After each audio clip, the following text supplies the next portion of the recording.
आज हम बात करेंगे मुख्यमंत्री योगी आदित्यनाथ के उस बयान की जिसमें उन्होंने कहा है कि चाहे बांग्लादेश की बात हो या फिर संबल हिंसा की, इसमें जो उपद्रवी लोग हैं उन सभी का डीएनए एक है। क्या लगता है, उनकी बातों से किस हद तक सहमत है? जी देखिए, माननीय मुख्यमंत्री जी के मुंह से ऐसे शब्द अच्छे नहीं लगते हैं। वो बहुत ही जिम्मेदारी के पद पे बैठे हुए हैं, उन्हें इस तरह का शब्द नहीं इस्तेमाल करना चाहिए। जो भी संभल में हो रहा है, वो चाहे उपद्रवी हो चाहे जिनके ऊपर हिंसा हो रही है, सब हिंदुस्तानी है। उनको एक नज़र से देखना चाहिए, वो हिंदुस्तानी है। उनकी उस हिसाब, उस कानून के तहत उनके ऊपर कार्रवाई होनी चाहिए, उस कानून के तहत उनकी मदद होनी चाहिए। जो बांग्लादेश में हो रहा है वो बांग्लादेश इंटरनेशनल मैटर है। उस पर अगर आपके सरकार में इतनी शक्ति है तो जैसे पाकिस्तान का 2 पार्ट हुआ था, बांग्लादेश बना, तो फिर से बांग्लादेश का 2 पार्ट करिए ना, कौन रोक रहा है? क्या लगता है, इनकी बातों से किस हद तक सहमत है? नहीं, हर बात को समझना जरूरी है, हर बात में गहराई होती है, एक दिन की कहानी थोड़ी होती है। रहेगा सवाल कि महाराज जी ने जो कहा है उसमें सत्यता है। बांग्लादेश में जो मुस्लिम समाज है या भारत में मुस्लिम समाज है, इनका पूजा पद्धति और सोच लगभग एक के जैसा है। ठीक है, अब जो संभल में घटना हुआ था, वहाँ पे जो वहाँ के जमा मस्जिद में जो भगवान हरिहर नाथ की जो वहाँ पे मस्जिद के नीचे होने की जो बात आई थी, इसमें सत्यता है। ये पूर्व में ये सनातन धर्मियों का, हिंदू समाज का पूरा भारत की भूमि रही है। पूर्व में मुगल और अंग्रेज आए, उसमें इन लोगों ने तमाम परिवर्तन किए और परिवर्तन करने के कारण ही है कि तमाम मंदिरों को तोड़ के मस्जिद बनाए गए हैं। ऐसा नहीं है कि नहीं बनाया गया है, लेकिन संभल में जो घटना हुआ, उस घटने में अगर सर्वे हो रहा है तो सर्वे में मदद करना चाहिए। अगर सरकार या कुछ लोग भड़का रहे हैं इनके कहने के अनुसार, तो उस सर्वे होने दीजिए ना, जो उसमें रिजल्ट आ जाए, जो सामने आ जाए। मतलब संबल हिंसा में जो चीज़ें सामने आई, तो भड़काने वाले कौन लोग थे, क्या लगता है आपको? हाँ, जैसा कि विपक्ष के लोग आरोप लगा रहे हैं ना कि सरकार के लोग जो है उसको भड़का रहे हैं, ये दंगा करवा रहे हैं, तो कम से कम आपके पास भी विवेक है, उसको शांतिपूर्वक सर्वे होने दीजिए। जो निकल के सामने आएगा उसके अनुसार से, अभी हमारे वहाँ कोर्ट है, कोर्ट में आप जाइए, अगर आपको लग रहा है कि गलत है वहाँ पे कहिए, कोर्ट आपकी सुनेगी। तो ये करना चाहिए। पत्थर चलाना किसी भी समस्या का हल नहीं है। इन्होंने पत्थर चलाकर बहुत गलती की है। इनके बता रहे हैं कि 4-5 लोग जो मारे गए हैं, ये होना नहीं चाहिए। हम लोगों को भी लग रहा था कि ये चीज़ ठीक नहीं है। क्या और भी लोग हैं जानते हैं, क्या लगता है संभल में जो हिंसा हुई उसमें पत्थर किसने चलाए, कहाँ से शुरुआत हुई?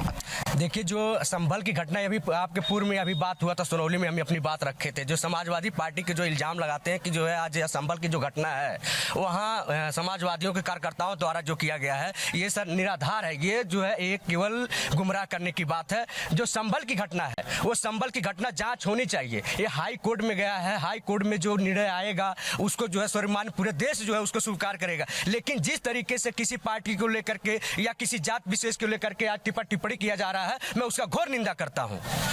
क्या कहेंगे आप? नहीं, ये देखिए, बताए जब तक आदमी शुरू से अंत तक विचार नहीं करेगा मन में कि आखिर ये सब घटनाएं क्यों हो रही हैं। जैसे हम हिंदू हैं, मेरा जन्म हिंदू परिवार में हुआ है और सामने वाले का मुस्लिम परिवार में जन्म हुआ है, तो आपके धर्म के अनुसार आपको भी भगवान ने, ईश्वर ने जो है परिवार दिया है, आपका समाज दिया है, आप उसमें शादी ब्याह क्यों नहीं करते हैं? देखिए, जो कहानी जो शुरू होती है उसका इस प्रकार से जो आज हो रही है, ऐसे नहीं होता है। ये पूर्व में कुछ ना कुछ ऐसी घटनाएं घटती हैं, समझ रहे हैं ना। तो अब हिंदू परिवार जो है, हिंदू में अपना ब्याह शादी करता है ना जाति के अनुसार, इसी प्रकार से मुस्लिम भाइयों को भी अपने समाज में ही शादी करनी चाहिए। लेकिन इनकी नज़र जो है ये रहता है, जो समाज में मुस्लिम समाज के प्रति जो है विकृति और सोच बदली है, ये तमाम कारण हैं जिस कारण से उत्पन्न हुई है। और आज जो झगड़े हो रहे हैं, जो लड़ाई हो रहे हैं, देश के लिए और समाज के लिए ठीक नहीं है। मुख्यमंत्री योगी आदित्यनाथ ने आज सभा को संबोधित करते हुए एक और बात कहा कि 5 500 वर्षों पहले बाबर के द्वारा और मतलब मंदिरों को तोड़ा गया था, वही चीज़ें अब फिर दोहराई जा रही हैं बांग्लादेश में। इसको किस नज़रिए से देखते हैं? जी देखिए, आप जितना अतीत में जाएंगे तो चीज़ें अलग अलग हुई हैं।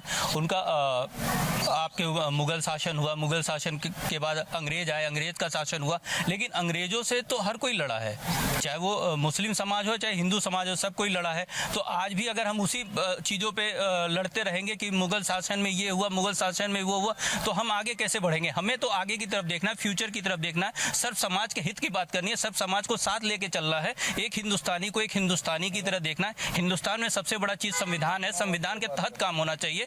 तो अगर हम बार बार मुगल बाबर ने ये कहा किया, अकबर ने ये किया, ये करना और ये बातें करना ही गलत है। इनकी बातों से किस हद तक सहमत है? इनकी बातों से वर्तमान में जो लोगों की सोच है उसके अनुसार से आपका विचार सही है, लेकिन जब तक आपका समाज जो है बनेगा नहीं तो वैसे सारे कार्य कैसे होंगे? पहले फाउंडेशन तो सही हो। आप बताइए ना कि जम्मू कश्मीर में मुस्लिम बहुसंख्यक थे, ठीक ना? वहाँ पे 2004-5 की बात है, वहाँ पे तमाम हिंदू ब्राह्मणों को वहाँ से निकाला गया। क्या उस समय आपका दिमाग नहीं काम कर रहा था कि हम ऐसा क्यों कर रहे हैं? आज बांग्लादेश में हिंदू अल्पसंख्यक हैं। आज बांग्लादेश में हिंदू अल्पसंख्यक हैं, तो आप देखिए ना क्या उनकी गति हो रही है। अल्पसंख्यक होना बुरी बात नहीं है, अल्पसंख्यक का मतलब छोटा भाई, और छोटे भाई को आप परेशान करेंगे, अरे स्नेह करिए ना उसके साथ। उसे भारत में उत्तर प्रदेश हो या भारत में एक मिनट, भारत में उत्तर प्रदेश में अल्पसंख्यक मुसलमान हैं, लोग कहते हैं कि डरे हुए हैं, इसको किस नज़रिए से देखते हैं? देखिए, ये डरे हुए नहीं है, ये डरवाया जा रहा है। जो योगी जी के भी देखिए, सूबे के उत्तर प्रदेश के मुख्यमंत्री हैं और उनका जो है भाषण निकल रहा है कि जो है कटेंगे तो बटेंगे। ये क्या है? सीधा सीधा जो अभी हमारे मित्र कहे हैं उनके बात से मैं 100% में सहमत हूँ कि वो सच्चाई कह रहे हैं। ये पहले जो है इस भारत को देख लीजिए, इसको आजाद कराने के लिए जो है डॉक्टर APJ अब्दुल कलाम जी भी जो राष्ट्रपति थे, अगर इस ये भावना होती तो ये देश इस स्तर पे नहीं पहुंचता। अगर बीर अब्दुल हमीद जी अगर इस देश के लिए लड़ाई नहीं लड़ते तो ये आज इस स्तर पे नहीं पहुंचता। ये लोग केवल गुमराह करने की बात कर रहे हैं। भारतीय जनता पार्टी के लोग कहीं भी जाते हैं तो केवल एक सांप्रदायिक ताकतों को जो अपना करके एक जात विशेष पे मुद्दा ले जाकर के जाते हैं, ताकि जो हमारे देश में लोगों आपस में लड़ सके और उसका फायदा उठा ले। जनता समझ चुकी है कि योगी जी की जो फरमान है, जो यहाँ के कार्यकर्ताओं, हिंदू वाहिनी के भारतीय जनता पार्टी का जो कार्यकर्ताओं का जो उसका जा रहा है, जनता पूर्ण रूप से समझ चुकी है, इनके बातों में आने वाली नहीं है। अगर हम कहते हैं एक हाथ से ताली नहीं बजती है, वो बजाया जाता है। आप लोग कहीं भी जाते हैं तो केवल एक जात विशेष पे जो है टिप्पणी करते हैं। अभी आपने एक सवाल किया है बड़े भाई से कि जो है योगी जी ने कहा है बाबर के औलाद, तो ये बताइए, ये बाबर के औलाद DNA टेस्ट की बात जो हो रही है, अगर DNA टेस्ट करना है तो पूरे भारत के लोगों का DNA टेस्ट करा देना, अभी दूध का दूध पानी का पानी हो जाएगा, यहाँ का नागरिक कौन है, अभी ये इस सभी क्लियर हो जाएगा। क्या कहेंगे, सहमत है इनकी बात से? इनके बात से मैं पूरी तरह सहमत नहीं हूँ, ये सब ऊपरी बात है, ठीक ना? लेकिन जो फाउंडेशन में है, फाउंडेशन में कुछ और है। आज योगी आदित्यनाथ महाराज जी और माननीय नरेंद्र मोदी जी, अमित शाह जी अगर भारत में सफल हैं तो एक कारण यह भी है कि प्रत्येक हिंदू का लगभग सोच वही है जो योगी जी कह रहे हैं। ऐसा नहीं है कि बटेंगे तो कटेंगे, ये गलत है, इसको दूसरे रूप में नहीं लिया जाना चाहिए। हमारी आपसी विचार अगर बटेंगे तो समाज कटता है, समाज कटेगा तो देश कटता है। क्या पहले कटा नहीं है? अफगानिस्तान भारत में नहीं था, बर्मा भारत में नहीं था, ऐसे तमाम देश हमारे कट चुके हैं। इसको एक रखने की जरूरत है और आपको हर हिंदू और हर मुसलमान को इस देश को सब कुछ एक कैसे होगा भैया, बताएं। देखिए, ये बात मुद्दों को भटकाने वाली बात है। जो योगी जी ने कहा कि बटेंगे तो कटेंगे, वो एक मुद्दा था। जो इन्होंने अफगानिस्तान पाकिस्तान क्या क्या बातें कही, वो एक अलग मुद्दा है। थोड़ी देर पहले इन्होंने कहा था कि बांग्लादेश में हिंदू अल्पसंख्यक है, जो बहुसंख्यक है उसको अल्पसंख्यक को अपने छोटे भाई की तरफ मानना चाहिए, दुलार करना चाहिए। यहाँ भी तो वही स्थिति है, यहाँ भी तो जो बहुसंख्यक है उसको अल्पसंख्यक को अपने छोटे भाई की तरफ मानना चाहिए, दुलार करना चाहिए, उसके लिए काम करना चाहिए कि उसके वहाँ अलग मापदंड, यहाँ अलग मापदंड नहीं हो सकता है। दोनों मापदंड एक होना चाहिए। आप अपनी हिसाब से आप अलग अलग मापदंड नहीं तय कर सकते। और दूसरी बात, जहाँ तक बटेंगे और कटेंगे की तो बात है, इसको बरगलाइए मत, लोगों को झांसे में मत लाइए कि अफगानिस्तान कटा, ईरान कटा, इराक कटा। ये गलत बात है। आपने जिस मुद्दे पे कहा है, बाबर की बात कही है, जो आप कहना चाह रहे हैं वो जनता समझ रही है कि बटेंगे कटेंगे से आपका क्या मतलब है, क्या तात्पर्य, पूरी जनता समझ रही है। 1947 में जब भारत पाकिस्तान का बंटवारा हुआ था, उस समय लगभग जो है 3.5% भारत में मुस्लिम समाज था और उससे अधिक पाकिस्तान में था। आप स्थिति देख लीजिए, आज कम से कम 18-19% पे हमारे मुस्लिम समाज, हमारे मुस्लिम भाई ने ग्रोथ किया है, वो हर क्षेत्र में है। आपने कहा ना कि डॉक्टर APJ अब्दुल कलाम जो है वैज्ञानिक हुए और देश के लिए किया उन्होंने, ये सत्य बात है। हर मुस्लिम भाई खराब नहीं होते हैं, मुस्लिम भाई भी बहुत अच्छे हैं, हमारे हिंदू में भी कुछ कमियां हैं और उसमें भी बहुत अच्छे हैं, लेकिन यह देश और समाज ये मेरा है। पाकिस्तान में कोई घटना घटती है तो मुस्लिमों के पेट में क्यों दर्द होता है? आज देखिए, अभी घटना हुई है वहां पे बांग्लादेश में, अरे एक भी मुस्लिम संगठन सड़क पे उतरकर ये नहीं कहा कि बांग्लादेश के लोग गलत कर रहे हैं। और हमारे हिंदू समाज के, जैसे मान लीजिए कांग्रेस पार्टी है, समाजवादी पार्टी है, अन्य पार्टियां हैं, संभल में जो घटना हुई है वहां पे जाके हिंदू लड़ रहा है मुस्लिमों के लिए। क्या आपसे एक काम नहीं हो सकता है? बांग्लादेश में हिंदू मारे जा रहे हैं, उनके मंदिरों को तोड़ा जा रहा है, तो यहाँ के मुस्लिम संगठनों को सड़क पर नहीं आना चाहिए? ये सोच में परिवर्तन होता है, आपको सामने आना होगा। कई लोगों से हमारी बात हुई कि आप लोग क्यों नहीं निकल रहे हो, सड़क पे उतरो, उनके लिए आवाज उठाओ, तब आपके प्रति लोगों का प्रेम बढ़ेगा। क्या कहेंगे भैया? पहली चीज तो आप लोग को धन्यवाद देना चाहते हैं। इन्होंने कहा कि बांग्लादेश में हिंदुओं के ऊपर अत्याचार हो रहा है, तो फिर शेख हसीना को शरण क्यों मोदी जी दिए? भाई इनकी सरकार क्यों शरण दी हुई है कि जो हाँ अत्याचार हिंदुओं को हो रहा। दूसरी चीज, इनको बांग्लादेश दिखाई दे रहा तो मणिपुर क्यों दिखाई नहीं दे रहा है? अगर जो इनको संभल दिखाई दे रहा तो बिहार में क्यों नहीं दिखाई दे रहा है? आज वासियों के ऊपर जो अत्याचार हो क्यों नहीं दिखाई दे रहा? रही बात, जब बीजेपी की सरकार आएगी तो सिर्फ हिंदू मुस्लिम हिंदू का धर्म सनातन है, सनातन को ना कोई आज तक मिटा पाया है, ना मिटा पाएगा। यह देश हिंदुओं का है। अगर किसी को रहना है तो अपना छोटा भाई बनकर रहना है, देशभक्त बन के रहना है, यहाँ के लोगों के लिए जीना है, यहाँ के लोगों के लिए मरना है। ऐसा नहीं चलेगा कि यहाँ पे ना हम रहेंगे ना हम रहेंगे, कोई रहे ना रहे, सनातन धर्म और हिंदू धर्म हमेशा रहेगा और रहेगा, रहा है, रहेगा। एक मिनट भैया, यह देश का जो हिंदुओं को मैं इनसे कहना चाहता हूँ कि आपका केंद्र से लगा हर जगह राजपथ तक आपका शासन है, तो यहाँ मुस्लिमों को निकाल कर और बांग्लादेश जैसा एक देश बनाकर देखिए कि हम आप हिंदू के देश है। अब इस देश का टुकड़ा पुनः कभी नहीं होगा, चाहे कुछ भी हो जाए। सुनिए, देश है, हिंदू नहीं। सहमत नहीं इनकी बात से, इनकी बात से मैं सहमत नहीं। अभी ये कह रहे हैं कि ये सनातन है, ये सनातनों का, तो ये बताइए जब यहाँ जब हर जाति के लोग रहते हैं तो इसके पहले हिंदू शब्द कहाँ से आया? इनको जानकारी नहीं है। कहता खिसियानी बिल्ली खम्मा दोसर सूखे बांस में छिलका चिले, ये लोग अपने सूखे बांस में जो है मलाई ढूंढना चाहते हैं। इनको जानकारी नहीं है हिंदू शब्द कहाँ से आया, ये हिंदू शब्द कहाँ से आया, जो ये नहीं हिंदू शब्द कहाँ से आया ये बताइए। आप मुगल की बात करते हैं, आप हिंदू सनातन की बात करते हैं, सुनते हैं। हिंदू शब्द कहाँ से आया? सुनिए, यहाँ पे विद्रोह, हम सभी भारतवासी हैं, यहाँ पे मिलने की बात होनी चाहिए। हम रहेंगे, वो नहीं रहेंगे, ये नहीं रहेंगे, ऐसा नहीं होना चाहिए। हमारे मुख से ये शब्द शोभा नहीं देता है। हम भी रहेंगे, आप भी रहिए, लेकिन इस देश का बन के रहिए, इस समाज का बन के रहिए। यहाँ सुनिए, बताए सुनिए, ये हिंदुओं का देश है, यहाँ ये हिंदू यहाँ रहेंगे, आप ही कहे मानवर, यहाँ सभी लोग रहेंगे, सिख भी रहेगा, हिंदू भी रहेगा, मुस्लिम भी रहेगा, ईसाई भी रहेगा। देखिए, आज जो मोदी जी, योगी जी ने कहा है संभल घटनाक्रम पे कि ये सभी का DNA है कि ये सच है और 100% सच है। देखिए, सबसे बड़ी बात है 2027 का चुनाव नजदीक आ रहा है, 1.5 साल चुनाव के है। भाजपा की स्थिति बीते MP के चुनाव में बहुत खराब थी उत्तर प्रदेश में। अब इनको जीतने के लिए नई चीजें करनी है, तो वोट को एग्जाइल करने के लिए हिंदू मुस्लिम का गेम खेला जा रहा है। फिलहाल देख सकते हैं कि यहाँ पे जो लोग हैं उन सभी लोगों का अलग अलग मत है। अब इसमें लोग किस तरीके से अपनी प्रतिक्रियाएं दे रहे हैं, इसको आपने देखा।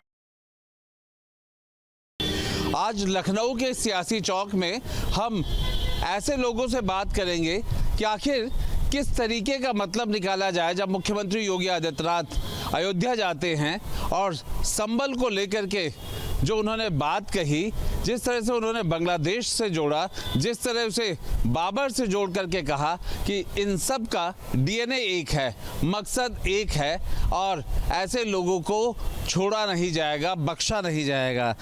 तो अगर हम इसे सामान्य रूप से समझें, संभल से बांग्लादेश का जो रिश्ता है, जो उसे जोड़ के देखा जा रहा है, क्या हम इसको समझने की कोशिश करें? क्या बांटेंगे तो कटेंगे, या फिर जिन जिन लोगों ने बांटने की कोशिश की वो आज भी बांट रहे हैं? संभल भी बांग्लादेश का एक छोटा रूप। बिल्कुल, महाराज जी ने बहुत अच्छा बोला है। ये जो घटनाएं हो रही हैं उनकी मानसिकता एक है, चाहे बांग्लादेश हो, चाहे संभल हो, चाहे इससे पहले मुजफ्फरनगर हुआ हो, जहाँ भी दंगे हुए हैं उनकी मानसिकता एक है। अपने जो समाज है, हिंदू समाज है, उनको दबाना, उनको मारना, ये घटनाएं पहले भी हो चुकी हैं। ये संभल कोई नया नहीं है। और भी और भी हमारे जो देश में मंदिरें हैं जहाँ पे कोर्ट ने आदेश दिए हैं सर्वे करने के लिए। जब भी सर्वे टीम जाती है तो ऐसे अचानक से भीड़ नहीं आती, पूरी योजना होता है, उसके पीछे बहुत सारे मानसिकता है, प्लानिंग होता है, उसके बाद दंगे होते हैं। अचानक पत्थर छत पे नहीं आते हैं। तो ये एक सोची समझी साजिश है, चाहे संभल हो या बांग्लादेश हो, ये होता आ रहा है। उनका एक पूरा प्लानिंग है। मैं तो पूरे विपक्ष से पूछना चाहूँगा कि क्या बांग्लादेश के अंदर आज भाजपा की सरकार है? क्या अफ़गानिस्तान के अंदर भाजपा की सरकार थी या पाकिस्तान के अंदर भाजपा की सरकार थी? जहाँ से हिंदुओं की आबादी इतनी तेज़ी से कम होती गई, वो क्या भाजपा का कमाल था जो इन देशों के अंदर हुआ? आज वही चीज़ हमें संभल के अंदर देखने के लिए मिल रही है। जो महाराज जी ने, जो योगी जी ने बात कही है, ये बात प्रमाणित होती है इस चीज़ से कि आप पहले अफ़गानिस्तान का उदाहरण लेंगे, फिर पाकिस्तान का उदाहरण लेंगे, फिर आप अपने देश कश्मीर के अंदर जो हुआ उसका उदाहरण लेंगे। इस चीज़ के ऊपर अगर कोई कुछ ना बोले तो तब तक इस देश के अंदर सेकुलरिज्म जिंदा है। लेकिन जिस समय व्यक्ति इन चीज़ों का विरोध कर दे तो एकदम से हम लोग कम्युनल हो जाते हैं। तो इस चीज़ को समझने की आवश्यकता है कि आपने देखा बांग्लादेश के अंदर कैसे इस्कॉन को एक आतंकवादी संगठन के रूप में घोषित कर दिया जाता है, कैसे चिन्मय्या स्वामी दास जो कि वहाँ के केवल एक संत के रूप में, पुजारी के रूप में इस्कॉन के अंदर होते हैं, वो व्यक्ति है जो हर समय वहाँ बांग्लादेश के अंदर हर त्रासदी में वहाँ के लोगों के लिए खड़ा रहता था। चाहे वो भोजन वितरण की बात हो, वस्त्र वितरण की बात हो, या जैसी भी समस्या में वहाँ के लोग थे उन्हें किसी भी प्रकार से मदद देना। लेकिन उसके बाद भी आज उस आदमी के साथ ऐसा व्यवहार किया जा रहा है जैसे मानो वो किसी बहुत बड़े आतंकवादी संगठन के कोई बहुत बड़े आतंकी हैं। तो आपको ये मानसिकता समझनी होगी कि बांग्लादेश के अंदर एक प्रदर्शन सरकार के विरुद्ध शुरू होता है, वहाँ की सरकार का तख्ता पलट हो जाता है। तख्ता पलट होते ही वहाँ की जो माइनॉरिटीज़ होती हैं, जो हिंदू होते हैं, उन्हें मारना शुरू कर दिया जाता है। तो आप मुझे बताइए कि इसी प्रकार की गतिविधियां हमें कश्मीर के अंदर देखने को मिल रही है। आज उसी की छोटी सी झलकी हमें संभल में देखने को मिली, उसी का बड़ा कारनामा आपको बांग्लादेश में देखने को मिल रहा है। तो जो योगी आदित्यनाथ जी ने बात कही है, वो बात इससे तो साफ साफ सिद्ध और ठीक प्रमाणित हो रही है। आपकी बात से लग रहा है कि विपक्ष कहीं ना कहीं टेंशन में है इस पूरे बातचीत को लेकर के। देखिए, विपक्ष इस समय परेशान है, क्योंकि आप माने या ना माने, लेकिन 2014 के बाद से जो इस देश का जो हिंदू जो अब तक दरकिनार किया जा रहा था, जो किनारे था कि आप मानिए कि अगर इस देश में कोई भी नया कानून आएगा तो माइनॉरिटीज़ को मद्देनज़र रखते हुए आएगा, माइनॉरिटीज़ को मतलब माइनॉरिटीज़ के फेवर में कोई भी जो, चाहे वो कम्युनल बिल जिसे कांग्रेस लाते लाते जस्ट चूक गई, ऐसी चीज़ें थी। और आज 2014 के बाद से इस देश के हिंदू को भी सम्मान मिलना शुरू हुआ है। लेकिन सवाल मेरा आपसे भी यही है कि संभल को बांग्लादेश से कैसे जोड़ ले, बांग्लादेश को अयोध्या से कैसे जोड़ ले, और इन तीनों घटनाओं को लेकर के पुराने समय के और अब के डीएनए से कैसे जोड़ ले? आपको उसके लिए थोड़ा पीछे जाना पड़ेगा। जब पहले मुगल आए थे, उनका कार्य भी था कि यहाँ पर तोड़ो, फोड़ो, लूटो और यहाँ पर राज करो, किसी भी तरह यहाँ से लूटना है। तो इन लोगों का भी कार्य लूटना ही है, मकसद तोड़ना है। हिंदू की बहन बेटियों के साथ छेड़खानी, इनका पुराना कारनामा यही है। आप पहले मुजफ्फरनगर दंगे की तरफ देखोगे, वहाँ भी इन्होंने क्या किया, हिंदुओं के दुकानें हुआ, रोजगार हुआ, उसको तोड़ा, सबको लूटा। तो इनका लूटना तोड़ना सब बांग्लादेश में देखो आप। जिन हिंदुओं ने, उनको बांग्लादेश की सरकार सारी चला रखी थी, पूरा देश एक चला रखा था, उनको उनके साथ मारपीट करना, वहाँ पर उनके रोजगार को तोड़ना, लूटना, यही है। तो सबका डीएनए एक ही है, ये बाबर से लेके बांग्लादेश तक सभी एक ही हैं। अच्छा, एक बात बताइए, जो ये बात निकल के आ रही है कि सब एक हों, या फिर अब ये समझा जा रहा है कि कौन गलत किया था और गलत कर रहा है, इससे क्या विपक्ष को मतलब परेशानी हो रही है? विपक्ष को तो परेशानी लग रहा है कि उसका हो रही है। उसने सारे जीवन अपनी राजनीति करी है, जो हिंदू को तोड़कर और मुस्लिम को जोड़कर जो राजनीति की है, तो उनको उसको आघात पहुंच रहा है कि ये भाजपा सरकार जो है, आज की जो सरकार है, वो हिंदू को कह रही है आप एक हो, हिंदू एक हो रहा है, तो इनकी जो राजनीतिक मंच है वो पूरे नहीं हो रहे हैं। आप देखो जितने भी है, जहाँ भी ये हिंदू को तोड़ रहे हैं वहाँ इनके थोड़े सांसद बन जाते हैं, जहाँ हिंदू एक हो जाता है तो वहाँ इनकी सरकारें नहीं बनती। तो तोड़ना और राज करना इनका पूरा पहले से ही है, मुगल काल से ही है, ये सभी एक ही हैं। अच्छा, आप बिल्कुल एक तौर पे मुझे लगता है अलग ही हैं दुनिया से, ज़्यादा समझ इधर उधर की नहीं। क्या अब आपको ये ज़्यादा यूपी सेफ लग रहा है, दंगा वगैरह नहीं होता, और जो होता है फिर कार्रवाई सख्त होती है? नहीं, पहले के मुकाबले देखा जाए तो यूपी अब ज़्यादा सेफ है। जब अखिलेश यादव की सरकार थी तब वहाँ पर दंगाई बहुत होती थी, हिंदू पे मारपीट बहुत होती थी। अब जब से यहाँ योगी जी की सरकार आई है तब से मारपीट कम, और जितने भी यहाँ पे देख सकते हैं कि सारे इंचार्ज जो थाने के वो भी स्ट्रिक्ट हो चुके हैं कहीं ना कहीं। क्या संभल एक पॉलिटिकल मुद्दा बन जाएगा? बिल्कुल, लोग विपक्ष के लोग बना ही रहे हैं पॉलिटिकल मुद्दा। वो तो कोर्ट का आदेश था कि सर्वे हो जाए। कोर्ट ने तो अलग अलग जगह सर्वे करने के आदेश दिए हैं। अपना बनारस में भी जो मंदिर है उसका भी सर्वे चल रहा है, संभल में भी सर्वे चल रहा है, और देश में कई सारे पिटीशन डले हुए हैं, अलग अलग कोर्ट के आदेश से लोग कर रहे हैं सर्वे। अखिलेश यादव कहते हैं कि अगर ऐसी खुदाई जारी रही तो फिर देश का स्वरूप बदल जाएगा, भाईचारे का जो उदाहरण है वो खत्म हो जाएगा। अखिलेश यादव, मैं समझ नहीं पा रहा कि किस चीज़ में भाईचारा ढूंढ रहे हैं। आज जो बांग्लादेश के अंदर हो रहा है, इस चीज़ को क्या अखिलेश यादव भाईचारा बताएंगे? आपको ये चीज़ समझने की आवश्यकता है, क्योंकि मुगल शासन के समय हम लोग तो थे नहीं, लेकिन आज बांग्लादेश में, पड़ोसी मुल्क में जो हमारे सामने हो रहा है, ये उसका सबसे अच्छा उदाहरण है कि 500 वर्षों पहले इस देश के अंदर क्या हुआ था। क्या इसे आज जो बांग्लादेश में हो रहा है इसे अखिलेश यादव भाईचारा कहेंगे? जब मंदिरों के अंदर घुसकर तोड़फोड़ की जा रही है, जब बहन बेटियों के बलात्कार किए जा रहे हैं, हिंदुओं को चिन्हित कर कर कर उनके कपड़े उतार कर, पैंट उतार कर तक ये देखा जा रहा है कि ये हिंदू है या नहीं है, और अगर वो मुस्लिम नहीं होता है तो उस व्यक्ति को ऑन द स्पॉट जान से मार दिया जा रहा है। इसमें अखिलेश यादव भाईचारा ढूंढ रहे हैं। आपको ये समझने, संभल में विपक्ष को क्यों नहीं आने दिया जा रहा है? क्योंकि उन लोगों की आप मानसिकता समझिए, उनकी आप स्टेटमेंट देखिए, अभी से वो कैसी कैसी स्टेटमेंट दे रहे हैं। वो दंगाइयों के फेवर में स्टेटमेंट दे रहे हैं। दुर्भाग्यपूर्ण बात ये, वो सही को सही और गलत को गलत कहने का प्रयास नहीं कर रहे हैं। वो कह रहे हैं कि जिन्होंने दंगा किया वही लोग सही हैं।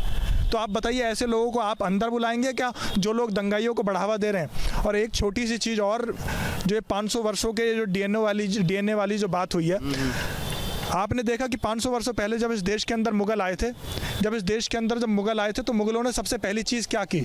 आपके मंदिरों को तोड़कर या आपके मंदिरों के अंदर ही मस्जिद का निर्माण किया। अरे भाई, उस समय जब इस देश की भूमि जो इतनी दूर दूर तक खाली थी, क्या उन्हें मंदिर के बराबर में मस्जिद बनाने की जगह मिलती थी या मंदिर के अंदर ही मस्जिद बनाने की जगह मिलती थी? आज वही सेम चीज़ 500 वर्षों के बाद आप वही सेम चीज़ बांग्लादेश में देख रहे हैं कि आज मस्जिदों का निर्माण वहीं करने का प्रयास किया जा रहा है जहाँ आज वहाँ मंदिर बने हुए हैं। आज मंदिरों को तोड़कर वो किया जा रहा है। तो आप मुझे बताइए, इनकी सोच में 500 वर्षों पहले में और आज में कहाँ अंतर है, कहाँ फ़र्क है? तो वो जो बात कह रही चीज़ तो आज खुद प्रमाणित हो रही है, खुद सिद्ध हो रही है बांग्लादेश के अंदर भी। आप बताइए, कश्मीर के अंदर आज कितने मंदिर बचे हुए हैं?